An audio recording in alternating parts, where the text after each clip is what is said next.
안녕하세요. 우리 채널 오시기를 환영합니다. 저는 50대 중반의 여성이에요. 저희 집은 중학교 때 아빠가 교통사고를 당하면서 형편이 어려워졌어요. 뺑소니 사고를 당하신 아빠는 다리를 못 쓰게 되면서 한동안 집에만 계셨어요. 엄마는 무슨 일이든 닥치는 대로 하시다가 청소업체에 나가게 되면서부터는 대형 빌딩 청소를 하게 되셨어요. 저와 언니는 사춘기 때 어려움을 겪으면서 성격이 좀 어두워졌죠. 언니는 그래도 활발한 편이었지만 저는 원래 말수도 없고 내향적이어서 괜히 주눅이 들고 반 아이들하고도 멀어졌어요. 혹시라도 우리 집이 어려워진 걸 알고 저를 무시하거나 동정할 것 같아서 싫었거든요. 대신 공부는 더 열심히 했어요. 성적이 떨어지면 집에서도 걱정할 테고 학교에서도 선생님이나 애들이 집안에 무슨 일이 있나 의심이라도 할까봐 그랬죠. 그 덕에 저는 좋은 성적으로 고등학교에 갔어요. 언니도 명문대에 합격해서 엄마 아빠가 엄청 좋아하셨어요. 그래도 니들이 우리 살맛나게 해주는구나. 우리 딸들이 최고다. 그동안 고생한 게 싹 없어지는 것 같아. 라며 엄마는 우리를 부둥켜 안고 눈물을 흘리셨어요. 저는 더 열심히 공부해서 언니처럼 좋은 대학에 가야겠다고 다짐했어요. 언니는 고액 과외 알바를 하게 되면서 집에 생활비도 보탰고 저한테 용돈도 줬어요. 그동안 아빠 병원비 갚는 것 때문에 힘들었던 저희 집은 그나마 좀 숨통이 트이는 것 같았어요. 그렇게 조금씩 나아져갈 무렵 아빠는 교통사고 후유증이 악화돼서 돌아가셨어요. 조금씩 밝아지던 저는 또다시 말수가 줄어들게 됐죠. 아빠가 돌아가신 것도 너무 슬펐고 아무것도 하고 싶지 않았습니다. 일주일 넘게 학교에도 가지 않았어요. 하지만 큰일 치르시고 며칠 만에 다시 일을 나가시는 엄마를 보고 정신을 차렸죠. 저보다 훨씬 더 힘들고 슬플 텐데도 저희를 위해서 일을 하시는 엄마를 보니 저도 계속 울고만 있을 수는 없었어요. 언니도 다시 학교에 가고 알바도 하고 있었고요. 저는 학교에 가서 그동안 못한 진도를 따라잡기 위해 애썼어요. 언니는 바쁜 와중에도 제 공부가 뒤처졌을까봐 시간을 내서 저를 가르쳤어요. 그러고 보면 언니는 저처럼 나이 많은 형제도 없고 학원도 제대로 다니지 못했는데도 혼자 힘으로 다 했더라고요. 그거에 비하면 저는 복이 많다고 생각하고 열심히 배웠어요. 국영수는 한 번 진도를 놓치니까 잘하기가 쉽지 않았어요. 그 바람에 시험을 2번 정도 망쳤던 것 같아요. 하지만 기말고사부터는 다시 제 성적을 찾았고 공부도 혼자 할 수 있을 만큼 따라갈 수 있었어요. 저는 그때부터 성적이 떨어지지 않게 노력했고 2학년 때는 이과를 택했어요. 국어나 영어를 외우는 것보다는 문제를 푸는 게 더 쉬웠거든요. 남은 2년 동안 다시는 성적이 떨어지지 않도록 관리를 잘 했어요. 그 결과 저는 좋은 대학에 들어갔고 졸업 후에는 좋은 기업의 제약연구소에 들어갔어요. 최종 합격 통지를 받은 날은 엄마와 언니와 함께 잔치를 했죠. 언니는 이미 기자가 돼서 신문사에 다니고 있었어요. 엄마, 일 그만 나가도 돼. 언니도 나도 다 일하잖아. 이제 집에서 편히 쉬어. 그래 엄마, 주연이 말대로 해. 우리가 돈 벌게. 나 아직 건강해. 일할 수 있을 때 해야지. 왜 쉬어? 난 청소하는 거 이제 이력이 나서 하나도 안 힘들어. 이걸로 니네 다 키우고 가르쳤잖아. 그런 일을 왜 관둬? 다신 그런 말 하지 말어. 라며 계속 일을 나가셨어요. 저희는 엄마가 고생스러우실까봐 걱정한 건데 오히려 일을 해야 더 마음이 편하다고 하셔서 더는 말릴 수 없었어요. 저는 회사 생활이 힘들어서 그만두고 싶을 때마다 그런 엄마를 보며 한 번 더 참게 됐어요.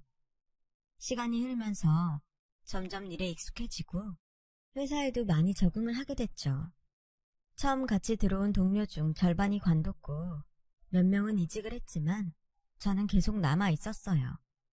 그러자 저에게 중요한 프로젝트에 참여할 기회가 왔고 신약 개발에도 함께할 수 있었어요.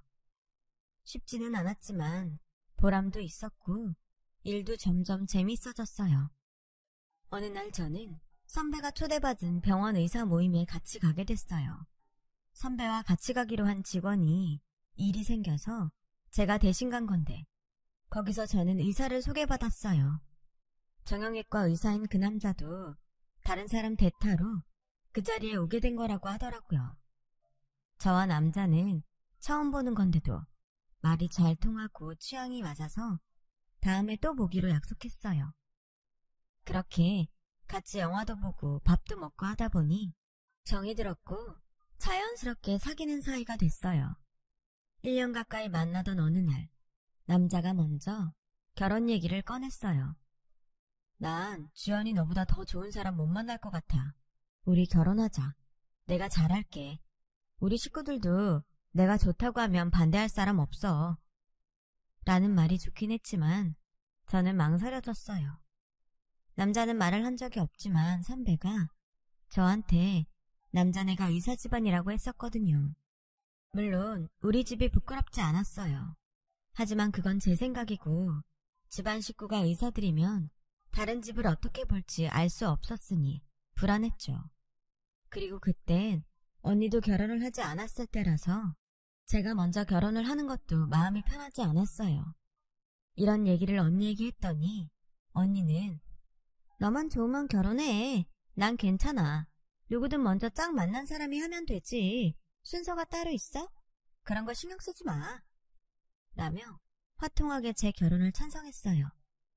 저도 남자와 결혼하고 싶었기 때문에 자꾸 좋은 얘기만 들으려고 했어요. 남자도 자기 집안 사람들 직업이나 환경 안 따진다고 해서 그대로 믿고 싶었고요. 겁이 나긴 했지만 저는 좋은 말들만 믿고 결혼하기로 했어요. 남자 어머니는 클래식 음악을 전공하신 분이더라고요. 원래 의사들이 의사들끼리 결혼하거나 아니면 나처럼 음악 전공한 사람들하고 많이 해. 우리 재원이는 애가 좀 특이해서 아가씨 같은 사람 고른 거야. 아가씨가 복 받은 거야. 라면서 아들 자랑인지 집안 자랑인지 알 수 없는 말을 했어요. 그래도 부모님이 생각보다 점잖으신 것 같아서 안심했죠. 상견례 때는 언니도 자리에 나왔고 또 신문사 기자라고 하니까 전보다 더 예의를 갖추는 것 같더라고요. 의사 집안도 아니고 잘 사는 것도 아니지만 그래도 얕보지 못하는 것 같았어요. 그렇게 결혼까지 순조롭게 진행이 됐는데 문제는 결혼식장에서부터 생겼어요. 패배까지 마치고 손님들에게 인사를 하려고 옷을 갈아입는데 시어머니가 갑자기 탈의실로 들어오더라고요. 니네 엄마 빌딩 청소하러 다니는 거 왜 말 안 했어? 손님들이 왜 이렇게 천박하고 후진 사람들이 많나 했더니 다 니네 엄마 손님들이네. 아니 그런 중요한 얘기를 왜 안 해? 너 우리 집에 들어오려고 작정하고 속인 거지? 그런 거 아니에요. 엄마가 하시는 일이 저희 결혼에 문제가 될 거라는 생각은 해본 적이 없어서 말씀 안 드린 거예요. 기분 나쁘셨다면 죄송한데 다른 뜻은 전혀 없었어요. 이거 체면 때문에 결혼식까지 다 한마당에 물릴 수도 없고 아무튼 나중에 보자. 라더니 문을 쾅 닫고 나가더라고요. 너무 불쾌했지만 꾹 참고 손님들한테 웃으며 인사를 했죠. 결혼식이 다 끝나고 그 일을 남편한테 얘기했어요. 남편은 자기 엄마가 저한테 그런 무례한 일을 했는데도 너무 당연하게 생각하더라고요. 엄마 입장에서는 황당할 수 있지. 엄마 친구가 당신 엄마랑 친구분 알아보셨대. 엄마 친구 빌딩에 일주일에 2번 청소하러 온다고 했더니 엄마는 얼마나 창피했겠어. 자기 사돈이 친구네 빌딩에 청소하러 다닌다는데 얼굴이 다 화끈거렸다고 하시더라고. 빌딩 청소하는 게 뭐 어때서 그래. 나 엄마가 빌딩 청소해서 키웠어. 그래서 학교도 다니고 회사도 들어갔는데 뭐가 창피해. 당신 아버지가 의사로 돈 벌어서 당신 학비된 거랑 우리 엄마가 돈 벌어서 내 학비 된 거랑 뭐가 달라? 그럼 그 돈으로 학교 다닌 나도 부끄럽다는 거야? 아무리 시대가 변해서 직업에 귀천이 없다고 말로는 그러지만 솔직히 그건 아니잖아. 인정할 건 인정해야지. 그런 식으로 우기면 당신이 열등감 때문에 그러는 걸로 보여. 라며 결혼 첫날부터 싸움만 했어요. 사귈 때는 거의 싸운 적이 없었기 때문에 너무 속상하기도 했고, 이렇게 우리 엄마를 무시하는 말을 들으니 결혼한 걸 후회도 했죠. 그래서 저는 이왕에 한 결혼이니 잘 살아봐야겠다고 다짐했지만 저 일은 시작에 불과했어요. 시어머니는 신혼여행에서 돌아온 다음 날부터 저한테 회사를 관두라고 대놓고 압박했어요. 난 니네 엄마가 빌딩 청소하는 것도 짜증나 죽겠는데? 너 계속 회사 나가면 없이 살아서 돈 버느라 아등바등한다고 다들 손가락질할 거 아니야. 그 생각하면 잠도 안 와. 그러니까 얼른 회사 그만두고 집에서 재원이 내조나 잘해. 그깟 대단하지도 않은 회사 다녀서 뭐하니? 돈은 네 남편이 벌어다 주잖아. 어머니, 저희 회사 땡땡기업 연구소예요. 이름만 들으면 다 아는데 저는 돈이 아니어도 제 일을 하고 싶어요. 우리 집안에 들어온 이사 그런 거 다 필요 없다. 우리 재원이랑 계속 살고 싶으면 빨리 그만둬. 라며 저를 계속 쪼아댔어요. 그리고 엄마가 청소일을 하신다는 걸 안 다음부터는 한 번도 사돈이라고 부른 적이 없었어요. 항상 니네 엄마라며 무시하는 말투로 깎아내렸죠. 하지만 아무리 시어머니가 그렇게 말을 해도 저는 회사를 관두고 싶지 않았어요. 제가 꿋꿋하게 계속 회사를 다니자 시어머니가 남편한테도 뭐라고 했다고 하더라고요. 그 회사 꼭 다녀야 돼? 엄마가 저렇게까지 말씀하시는데 어른 얘기 한 번쯤은 들어줄 수도 있잖아. 진짜 뭐 그렇게 대단한 데라고 고집을 피우는 거야. 얘기를 들어줄 수 있는 게 따로 있지. 당신 보고 병원 그만두라고 하면 좋겠어?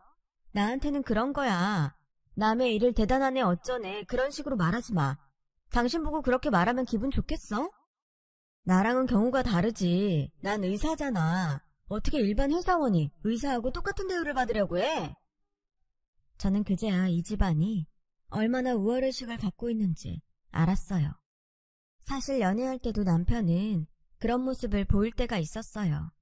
하지만 저는 의사니까 자기한테 자부심이 있을 수도 있다고만 생각했죠. 그런데 이제 보니 집안 전체가 의사 아니면 다른 일은 다 하찮다고 생각하는 것 같았어요. 결혼 전에 걱정했던 일이 그대로 현실이 됐던 거예요. 그렇게 스트레스를 받으며 회사에 다니던 저는 임신 3개월에 아이를 유산하고 말았어요. 그러자 시어머니는 저를 더 닥달했어요. 거 봐라. 그렇게 회사 그만두라고 했는데도 기어이 다니더니 이게 뭐냐? 이제라도 관둬. 안 그러면 나도 가만 안 있어. 니네 엄마 찾아가서 딸 잘못 키웠다고 한 소리 할까? 그런 일 일어나는 거 싫으면 네가 알아서 관둬. 저는 정말 너무 속상하고 억울했지만 누구한테도 털어놓을 수 없었어요. 당시 언니는 제가 결혼하고 얼마 안 돼서 해외 특파원으로 나갔기 때문에 연락이 어려웠어요. 시차가 맞지 않아서 전화하기도 힘들었고요. 엄마가 아시면 속상할까봐 얘기할 수도 없었죠. 저는 시어머니와 남편의 잔소리에 시달리다가 결국 회사를 그만뒀어요. 그 다음부터 시어머니는 별일 아닌 걸로도 저를 불러내서 우리 집안은 그런 집안 아니다 소리를 입에 달고 사며 잔소리를 해댔어요. 그러다가 시댁 친척집에서 잔치가 있었는데 저한테 굳이 한복을 입고 미용실에 가서 올림머리를 하고 오라는 거였어요. 어머니, 결혼식도 아닌데 올림머리에 한복까지 할 필요가 있어요? 그냥 깔끔하게 차려입고 가면 어떨까요? 넌 내가 몇 번을 말해 알아들을 거니? 우리 집안 그렇게 근본 없는 집안 아니라고 했지? 너 빼고 다 의사나 음악 전공자들인데 거기서도 혼자 후줄근하게 하고서 티낼래? 사람 망신시킬 생각하지 말고 하라는 대로 해. 할 수 없이 아침부터 한복을 입고 미용실에 가서 올림머리를 해야 했어요. 그런 제가 참 우습다고 생각됐지만 일단은 참아보기로 했죠. 그런데 마침 그 잔치를 여는 레스토랑이 엄마가 일하시는 빌딩에 있더라고요. 저는 엄마를 볼 수 있으려나 하고 찾았는데 마침 엄마가 레스토랑이 있는 그 층 계단을 청소하고 계셨어요.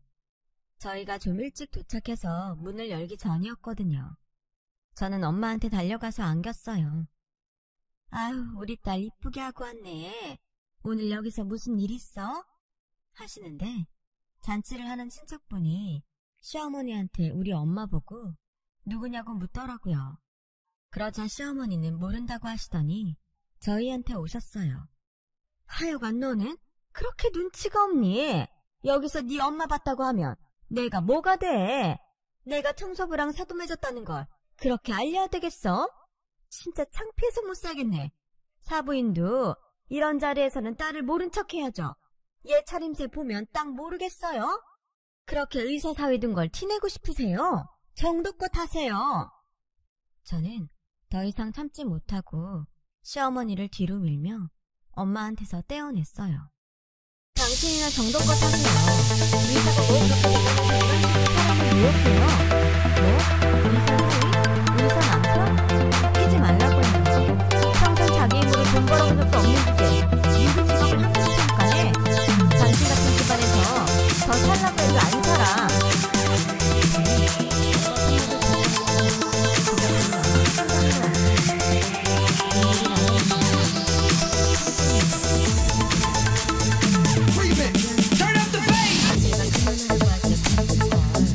괜히 집에까지 한다고 싶어라서 너만 힘들게 했구나. 그런 말이 어딨어. 난 엄마가 자랑스럽고 엄마 덕분에 저 사람들이 이상한 거야. 내가 해주는 것이 없어서 이상한 사람한테 엄마 하나도 없어. 결국 눈물을 터뜨리고 말았어요. 자기들이 먼저 이혼하라고 저한테 호통을 쳤어요. 우리가 이혼당하는 집안이 될 것 같아? 똑똑히 알아도 네가 우리 집에서 쫓겨나는 거야. 끝까지 저를 사랑하면서 벤처기업에 가서 그 친구와 함께 약을 개발하는 일을 하게 됐어요. 외국의 회사와 계약을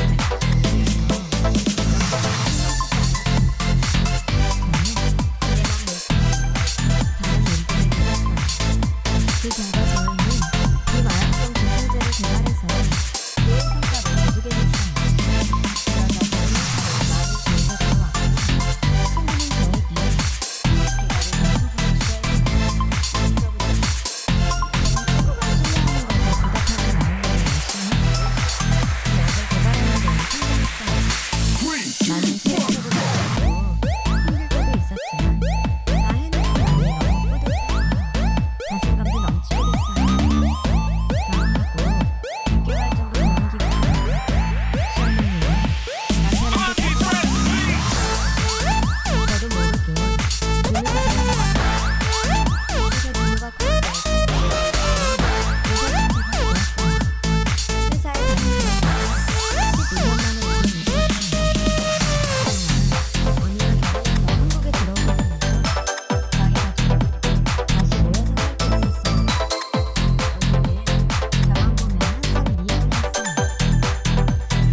인상을 쓰더라고요.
안녕하세요.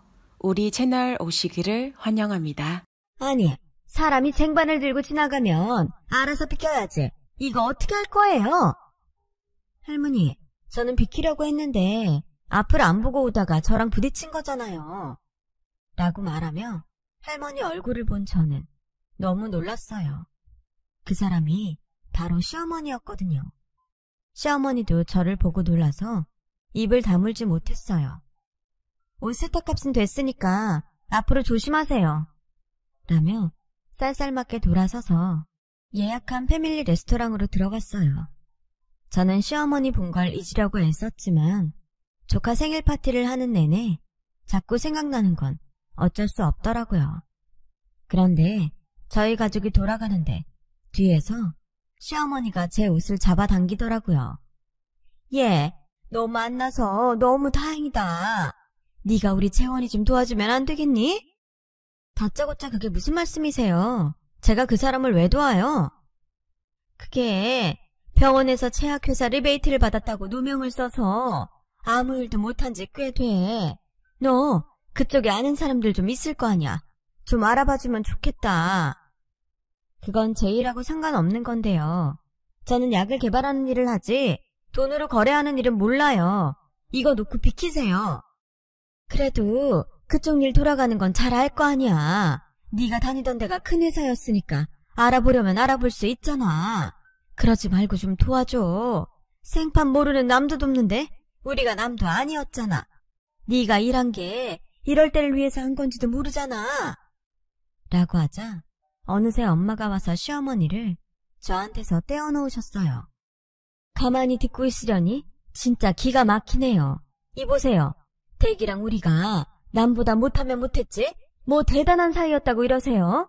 내가 청소한다고 남의 딸 직장 무시하고 얕보고 회사도 못 다니게 해놓고서 이제 와서 그런 말이 입에서 나와요? 사부인, 진정하세요. 그때야 그럴만했고 지금은 그게 아니니까 이렇게 말하잖아요.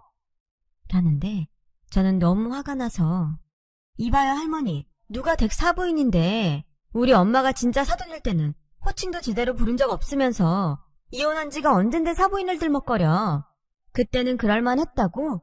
이런 상황에서도 그런 말이 나와요? 라고 소리를 지르자 언니도 궁금해서 저희한테 왔어요. 시간이 지나도 저랑 엄마가 오지를 않아서 기다리다가 제가 화내는 소리를 들었던 거예요. 시어머니는 기자였던 언니가 오자 갑자기 더 자세를 낮추고 어쩔 줄 몰라 했어요. 왜요? 언니가 기자라서 무슨 안 좋은 기사라도 나갈까봐 겁이 나요? 그건 겁나고 우리 엄마 말은 우스워요. 당장 사과해요. 미안해요, 사부인. 아니, 주연어머님. 제가 큰 실례를 했습니다. 라며 미안하다고 몇 번이고 말하더군요. 알고 보니 시아버지는 몇 년 전에 병으로 돌아가셨고 전 남편은 병원에서 계약한 제약회사 약을 쓰지 않고 뒷돈을 받고 거래한 곳에 약을 마음대로 처방하다가 걸려서 병원에서 나갔다고 해요. 시댁 친척들은 전 남편 일로 자기들이 피해를 볼까봐 다들 모른 척 한다더라고요. 결국 전 남편은 아무 데서도 일을 못하고 재혼한 아내가 이혼 소송을 해서 위자료로 남았던 돈도 거의 내주고 빈털터리가 됐다고 해요. 그리고는 어디 지방 모르는 곳에 가서 남들 모르게 병원 일을 한다고 들었어요. 시어머니는 그곳까지 가서 못 산다며 혼자 남았지만 친척들도 다 외면해서 결국 일을 하러 나온 거라더군요. 시어머니는 그 후에도 저한테 몇 번 연락을 했지만 저는 전화도 받지 않고 만나주지도 않았어요. 그리고 지금은 어떻게 살고 있는지 들리는 얘기가 없네요. 세상 일이 다 남한테 한 대로 자기한테 돌아오는 것 같아요. 그렇게 의사 집안이라고 뻐기면서 우리 엄마를 무시하고 얕보던 거 돌려받았다고 생각해요. 저는 한동안 결혼할 마음이 없어서 혼자 지내다가 얼마 전 재혼을 했어요. 서로 인생의 좋은 친구로 생각하며 지내기로 하고 같이 살게 됐답니다. 제 이야기 들어주신 분들 모두 감사드려요. 다들 좋은 일만 있었으면 좋겠어요. 건강하시고 행복하세요. 여러분, 사연 댓글에 응원과 현명한 조언 부탁드려요. 좋아요와 구독은 저에게 큰 힘이 됩니다. 오늘도 좋은 일 가득하세요.